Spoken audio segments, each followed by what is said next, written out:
सुब्रमण्य जी जिनका हम उल्लेख कर रहे हैं, he is a renowned poet, कवि थे।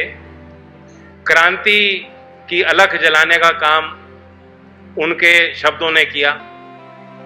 How powerful a written word can be. भाषा से ज्यादा ताकत विचार की है। भाषा एक माध्यम है, वो हमारे पहचान का भी हिस्सा है, हमारी विरासत है, वो हमें भारतीय बनाता है। जो इंटेंजिबल चीज है जो हमें भारतीय बनाता है। सबकी भाषा, जो देश में हजारों भाषाएं हैं, आपको जानने की जरूरत नहीं, लेकिन हम भारतीय तो हैं। तो क्या चीजें हैं? वो आत्मीयता, वो भाव, सारी चीजों को जिंदा करते हुए सुब्रमण्यम जी ने सामाजिक कुरीतियों पर, प्यार पर, महिलाओं के साथ जो उत्पीड़न होता है, जातिवाद के चुंगल से समाज को आगे ले जाने के लिए उनका प्रयास, ये सारा उनका वर्णन, life work was through his poetry. उनके लेखन से वो सारी चीजें, वो जज्बात उन्होंने दुनिया के लिए छोड़ी हैं। और उनके इतिहास में कई चीजें हैं। वो पुडुचेरी में एग्जाइल करके रहे, बनारस में रहे, पूरा भारत का उन्होंने दर्शन किया। वह कलकत्ता के कांग्रेस के अधिवेशन में शामिल हुए दादा भाई जी के साथ, और उन्होंने वहाँ स्वराज के मूवमेंट को अपनाया।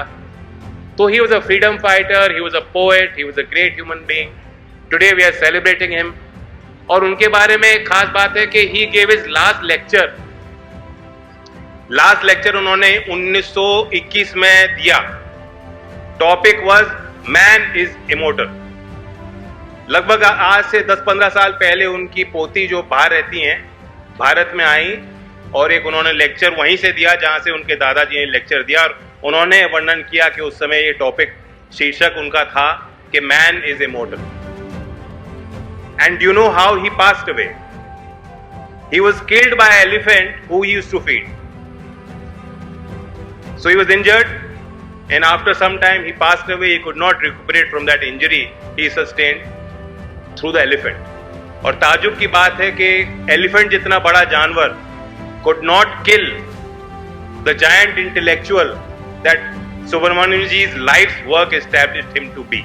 So he truly is immortal, and we all can be, as long as our ideology, our विचार मजबूत हैं, सशक्त करने के लिए हैं, समाज के अच्छाई के लिए। सवाल यह कि आप क्या बोलना चाहते हैं, क्या व्यक्त करना चाहते हैं। तो आपके अंदर की इंसानियत, जब तक वो इंसानियत जिंदा है, तब तक in the spirit of Subramaniam ji I say man truly is immortal. With those words I thank you.